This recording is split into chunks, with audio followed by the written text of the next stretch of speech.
was supposed to be here. Amidst the thick, misty night where the chilliness froze Vedanta's bones, he waited. Indragarh, in the aftermath of the torrential downpour, often became climatically hostile for its residents. He hated the meetings outside of his fort, in the middle of the night, right where the main membrane of the city was. It was dangerous out there, for Vedanta. His lungs felt polluted, but it wasn't just the olfactory senses that were the mediums of his ill health. It was also his enemies that lurked in the shadows. Walls bled with their names. He was still revered as the king, but his adversaries were many, especially since the outrageous pact he had signed at the behest of Kali. Assassinations had been fairly common earlier, but now Kuvera had promised him no one would harm him if he worked with Kuvera. He'd make sure that his entry in the middle of his city would be safe. Just to make sure though, he had been asked not to bring many men and to disguise any guards as civilians. But tonight the lanes were isolated. The guards stood some distance away, making sure no one attacked Vedanta. There were archers over the buildings, aiming at any possible threat. One had to be careful, Vedanta thought. Tonight, Vedanta was supposed to meet the Yaksh king close to the tailor's shop, and only one was there to the north of Indragarh. It was a cleaner side of the city, where only the rich and noble walked. The peasants who had migrated from their villages would work in either west or east, though preferably west, where most of the fishing, exporting and mercantile activities were based. Vedanta couldn't believe he would partner with Kuvera, seemingly odd as a team, but that was exactly what Kuvera wanted, an odd pair that would be above suspicion. No one would look at them and believe that a tribal and a Manav could ever work together, and that is exactly what Vedanta had thought initially. He didn't like the prospect of working with Kuvera, but the Yaksh king had allowed himself in one day,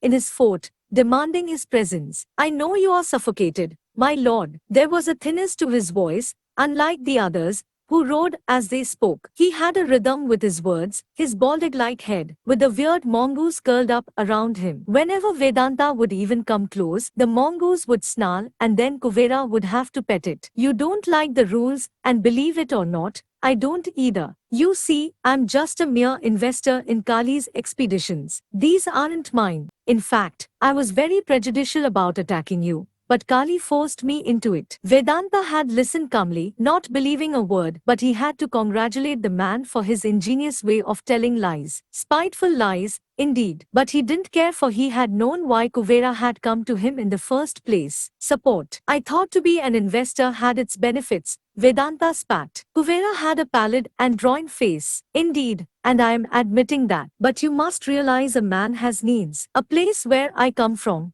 Alak, the city of gold." He trailed off. Vedanta nodded. He had heard about the central city. For some, it had been mythical, where the gods had tossed their riches before departing from Ilavarti. But Vedanta largely regarded these stories as mythical. It was a treasury for the gods. Kuvera had smiled, "Just something our city is proud of." But let us be honest, gods were humans with a large following of fanatics around them, who made them kings of religion. We had a lot of people vouching for our treasury, the biggest one there is. Mind you, we have worked very hard to conjure all the money in there. It's considered the Bank of Ilavarti, if I'm not being too bombastic in my own estimates. Not bombastic at all, Vedanta gritted his teeth. But that is just the background of my story. My reality is I was given the name of Kuvera after the god of treasure, Kuber, or in our native language, Kuvar. My father thought it would suit me best, for I was born in riches, and rightfully would die in it as well. Vedanta had waited for the truth to be laid out, but the man didn't speak properly. He kept circling around the main topic. Kali had come to me for monetary help. More so, it was about buying mercenary armies comprising of the Rakshas,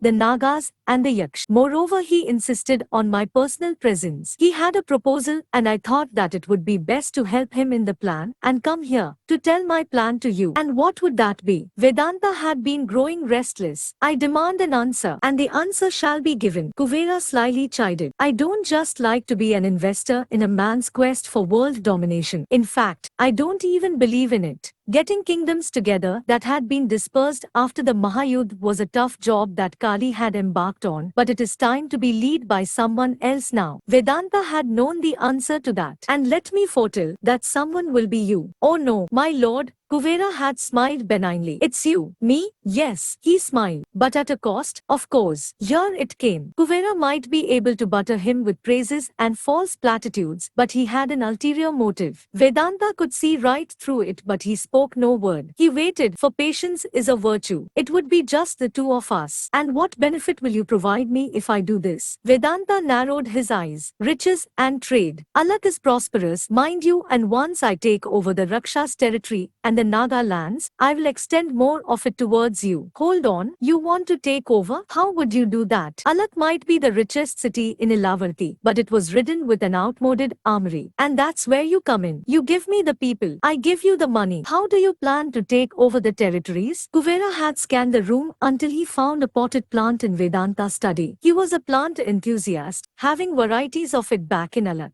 Kuvera pulled out the flower. How dare you, roared Vedanta. Just like this, he grinned. Cut them from their roots. The territories belong to the leaders, and if there are no leaders, there is no territory to be ruled over. Vedanta had thought for a moment. The idea wasn't bad at all. What about Kali? He's just a clay figure that needs to be shaped according to our needs, and if he begins to create problems, we will squash him to the ground. He grinned. Vedanta had understood the plan. He would give the army in exchange for money. They would kill all the other tribal lords, even Kali if it came down to it. You get so many territories, what about me? I thought you didn't want to mingle with the tribal affairs. What sort of reputation would that be? After all, the plan I dictated would lead you to get back all the kingdoms that Kali controls. Indragarh will be yours again, and not puppet-ruled by you. The very image of him getting all of that back was tempting. Vedanta had stood up. No, what guarantee is there that you'll not backstab me if we even succeed in this outrageous plan? Am I not trustworthy? He had smiled. Vedanta's thought process came to the present. He wasn't trustworthy, sure, but he was useful. Once he was back on track, he would kill Kuvera as well. It wasn't much of a problem for him. It was horrible though, on the other hand, working with the tribal, going against his own morals and judgments, but he had to make a friend out of an enemy to dissipate the other bitter enemies. Thus, they were first going for Vasuki. Vedanta had used his influence over the commoners to trap Vasuki's right-hand man. Present, the shadows appeared in front of him. They were the Yakshas, short in size but quite efficient, with long bows and daggers dangling from their belt. Kuvera entered shortly. He had been feeding his mongoose. Vedanta realized, eyes, took care of a few men today. He tossed the eye to the mongoose. For what? Kuvera scanned his environment. Remind me again to never call you here, henceforth. Who were you taking care of? Vedanta asked. Just some fellow Nagas. Naga? What if Vasuki? Don't worry. He shook his head. They are not my problem. I got rid of them, and Vasuki wouldn't even know he lost 2 of his men. Why did you do it? I called you here for that only, my lord. We are in jeopardy, for Kali has another enemy. Enemy? Vedanta mused. Oh yes, he left his fort and had an assassination attempted on him by none other than a Naga. Hence I had to torture their ilk to figure out who could be behind the attack. Couldn't it be Vasuki? It was too stupid for Vasuki to send his own man. He would hire someone on a mercenary basis from another tribe. Oh, this person is clever. Whoever it is, he wanted the blame to be on the Naga tribe. You think it could be his own supporters trying to go against him? Vedanta nodded. Where is Kali now? Probably on his deathbed, he said. But fear not. His sister has brought some medicine from one of your villages. Vedanta's feet still. What village? Shambhala. Vedanta shook his head. How dare she go behind my back? Kuvera patted Vedanta on his shoulder. Calm down, my lord. The last thing you want is to enrage Kali. He'll be fine soon enough, and he'll take control. After all,